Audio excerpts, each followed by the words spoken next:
Rolling आता मागे नाही माईक जायला देऊ नका. आपला मोबाईल हवा ना कोणाचा तरी हे करायला. तो आता केलाच ना, मतदारांनी केला आणि तुम्ही पण केलात. धनशक्ती विरुद्ध शिवशक्ती. हा हो, विजय मोठा झाला. विजय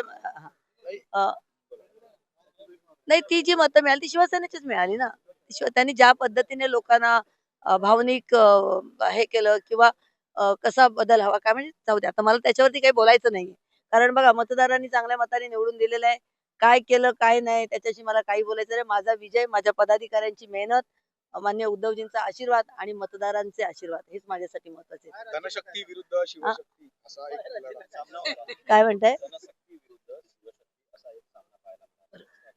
नाही, धनशक्ती विरुद्ध शिवशक्ती असा होताच, पण मतदारांनी शिवशक्तीचा विजय केलाय. मला बोलायचंच नाहीये काही त्यांच्याबद्दल. आता बस झालं, बोलले तर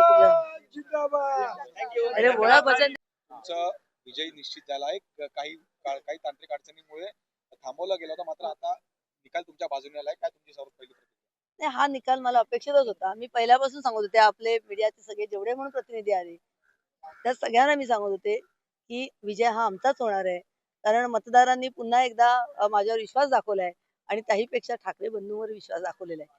त्यामुळे विजय अपेक्षित होता, मला तसं चिंता नव्हतीच आणि त्याच पद्धतीने मी काम, मला माझ्या मतदारांवरती विश्वास आहे. विकासाचं राजकारण तुम्हाला कामात आलं असं वाटतं? विकासाचं राजकारण नाही, आहे ना, विकासाचं राजकारण आहेच. विकासाचं राजकारण आहेच आणि एवढे मतदारसंघातले आमचे जे मतदार आहेत ना, ते इतके वर्ष पाहत आहेत मला की मी नवीन नाहीये. त्यामुळे मी मतदारसंघाचा विकास करणार. मी तर अख्ख्या मुंबई शहराची महापौर माननीय उद्धवजींनी बाळासाहेबांच्या आशीर्वादाने झाले, तर त्यावेळेला त्यांनी अख्ख्या मुंबई शहराचं काम माझं पाहिलंय, मी कसं करू शकते, काय करते. तर त्यामुळे मतदारांचा विश्वास होता. मग ते कुठेही असेल, इथे असेल, अंतरजिल्हा असेल, कुठेही असेल. किरण, बंडखोरी झाली, पण त्या बंडखोरीकडे मी तुम्हाला सांगितलं ना की ही ठरवून बंडखोरी झाली होती. ही अचानक मला उमेदवारी दिली म्हणून झाली नाही. हे गेले कित्येक वर्षाचं त्यांचं कटकारस्थान शाखेत शिजत होतं. फक्त मी त्याकडे लक्ष दिलेलं म्हणण्यापेक्षा मी विश्वास ठेवला. शाखा प्रमुख आहेत, महिला शाखा संघटना, ते त्यांचं काम करतात. आपण नगरसेविका म्हणून किंवा पक्षाची विभाग प्रमुख म्हणून, विभाग संघटिका म्हणून काम करूया. कारण पक्ष बांधणीचं काम पण मी करत होते.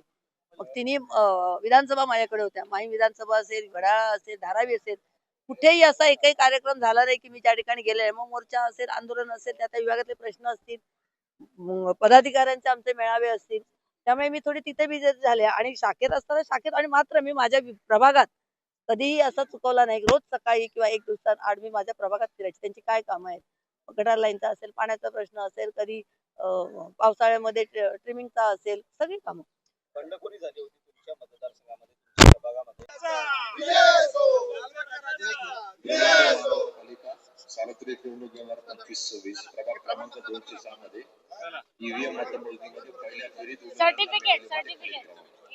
संदीप भिकाजी आगरे 17, संजय नाना गजानन आंबोले 1449, अशोक राम गौर उपाध्याय 25, सचिन भाऊ पडवळ 3726, 777, मनोज कुमार शामदेव यादव 40, सुनील बद्रीप्रसाद यादव 86, एकूण वैध मते 6107, अवैध मते 0, नोटा 97, एकूण मतांची संख्या 6257, प्रदत्त मते 1.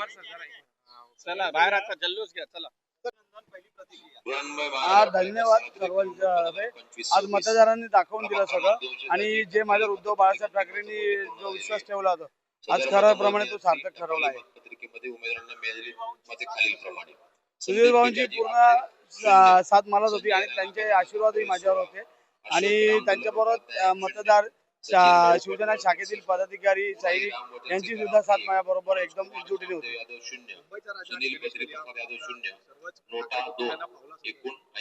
मुंबईत राजाने लालबागचा राजा दर्शन गेली अनेक वर्ष बाळासाहेब घ्यायचे, उद्धव साहेब घेतात, पूर्ण परिवार घेतो आणि त्यांची मंडळाशी असलेलं नातं आहे आणि त्यांच्यावर आशीर्वाद आहे. तसंच माझ्यावर आशीर्वाद ठेवला. मंडळाचा अध्यक्ष मी मंडळाच्या माध्यमातून केलेली कामं आज ती पुढे नगरसेवक झाल्यावर मी अजून जोमाने करेन आणि मुंबईचा राजा तसेच पदाधिकाऱ्यांना न्याय देईल.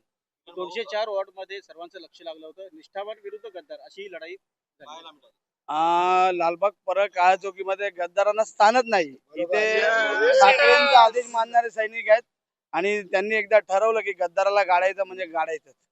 सुधीर भाऊ या प्रभागामध्ये लालबाग आणि परळ या प्रभागामध्ये मराठी आणि ठाकरे सहा मालिकेदार आहेत. बंडखोरी तर महत्वाची होती. एकंदरीत आव्हान किती होतं कसं tackle केलं?